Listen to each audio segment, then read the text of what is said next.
lifted the cover off the parsnip bed now to do a bit of weeding, and I've noticed that most of the parsnips have germinated. I'm doing the hoeing with a push-pull hoe, so it's got cutting on the front and back stroke. There's quite a few of these available. There's a Swow, there's the speed hoe which I've got. This one here I'm using at the moment is made by Wolf Garten.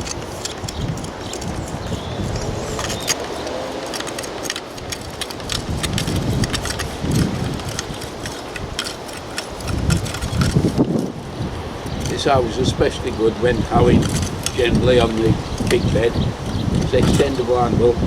You can just flip the switch. Quite easy. I can reach the bed.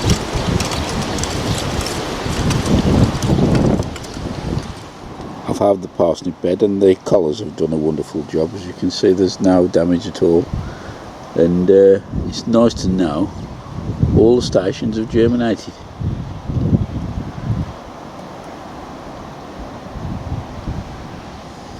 Well, after 3 days of extreme windy weather, it's finally calmed down, and I managed to get going on sowing the final 3 tanks of carrots. I've already got 3 here, which are the sweet candle. That one's already sown, sweet candle. That one's already sown. I'm just filling in. This one here, for a change, I'm thinking of doing this one. It's Autumn King 2.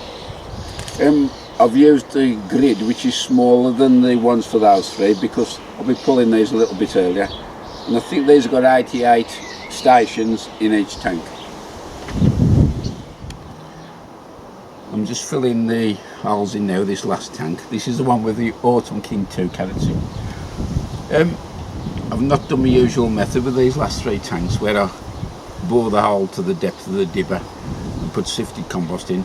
All I've done is put a little depression, about 13mm, ½ inch, and sown the seed on. The other thing that's noticeable is the Autumn King 2 isn't an F1, so you get a whole lot more seeds. So that's it, the final sowings of carrots for 2020. 3 tanks there, 88 each, 264, I think that's it, yep.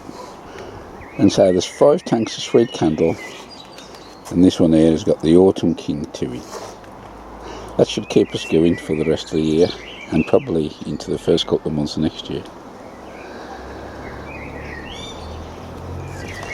The covers had only been off the peas for less than 2 days, and I'd got a squadron of sparrows in there taking the tips out. So I feed them all the winter and they repay by doing that.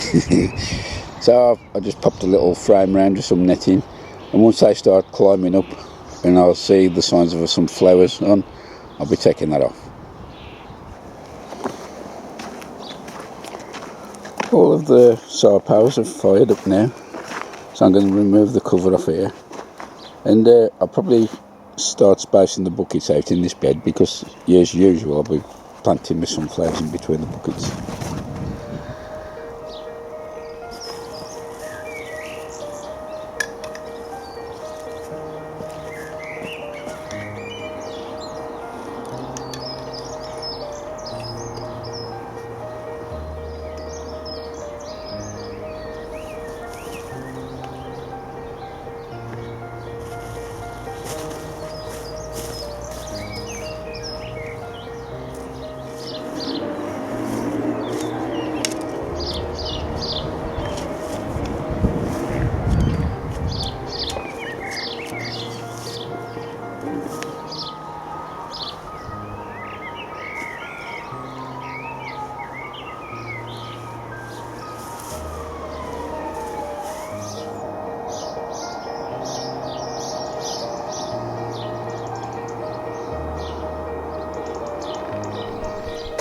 Morning. A really early start this morning. I've actually watered the plot already, only me here. That's the big bonus of living next to the plot. You can get out here more or less instantly. Pity we haven't got smell-o-vision because the sun hasn't come round yet. Looks as if we're in for a glorious day, and the scent is unbelievable. I'll just quickly show you how the plot looks. These are the 3 remaining carrot boxes that I sowed yesterday, and the other 3 we've got the stuff already on the way up.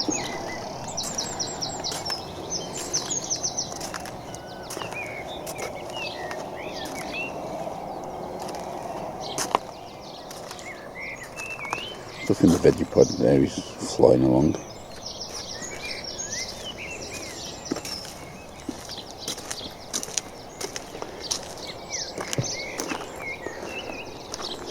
These are the sarpows that I did yesterday afternoon.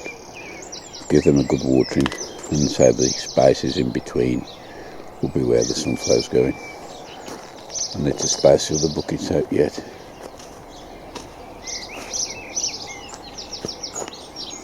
That's my little pea shelter, and this bed here is going to be the focus for today, because I'll give it a good watering, let that settle a bit, and hopefully the plan is to get the outdoor tomatoes done today.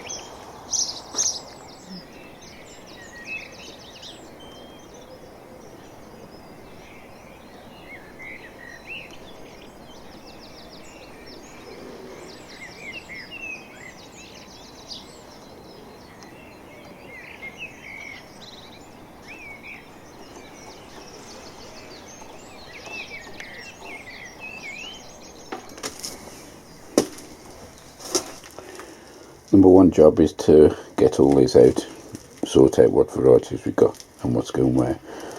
Predominantly be the Crimson Crush, I think, and maybe the Cocktail Crush, some of them will be going out. First of all, I'll get some breakfast.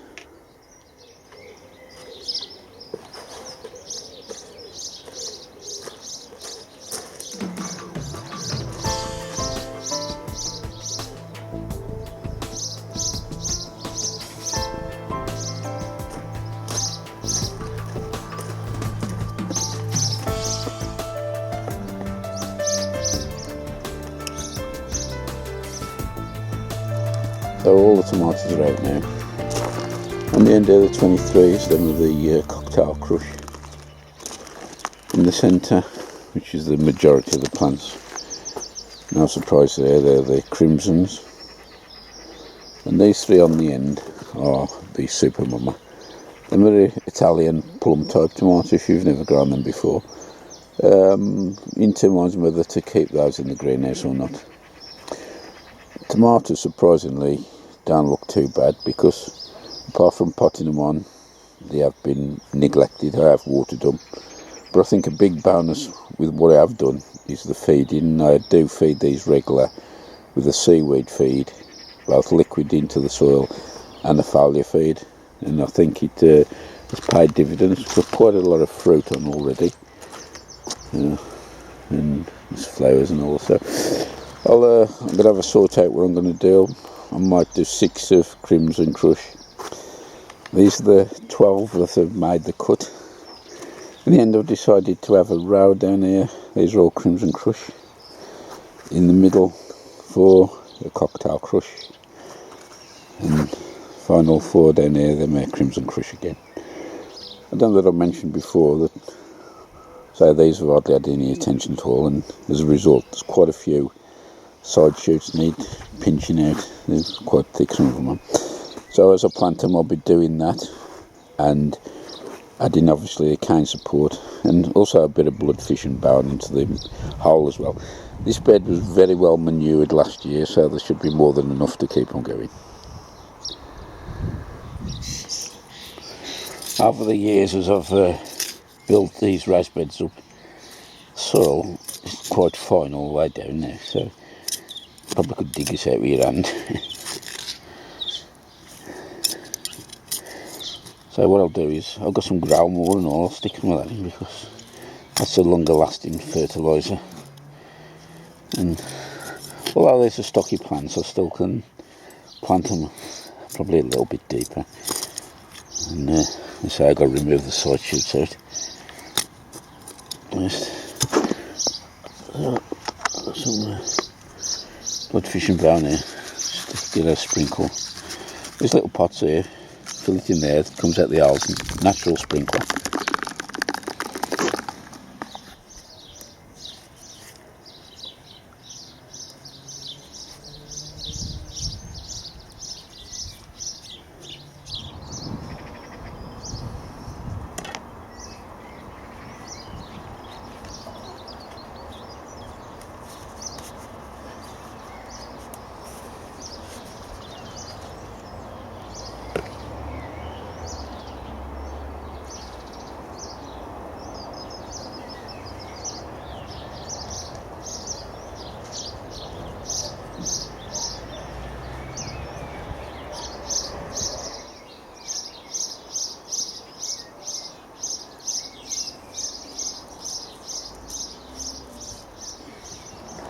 Well, the tomatoes are all in, got the stakes up them. The first row is Crimson Crush, the middle row is the Cocktail Crush, and the end row is the Crimson Crush again.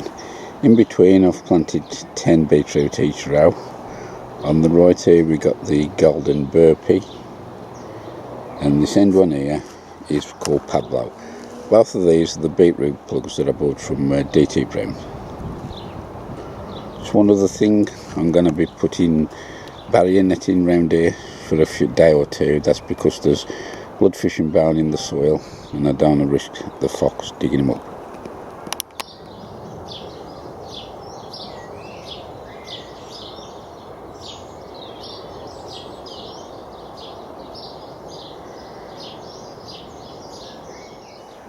Well, another glorious day comes to an end. We've had fantastic weather. Took it nice and steady all day and we've got quite a lot done. The next big job's going to be planting out the onions. Whether I'll do that tomorrow or not, I'm not sure, because I'm going to try and get some barrier around the carrot tanks ready for the attack of the carrot roots lie. So whatever the weather is tomorrow, we'll be doing something and the camera will be rolling. Many thanks for watching. I'll see you in the next episode.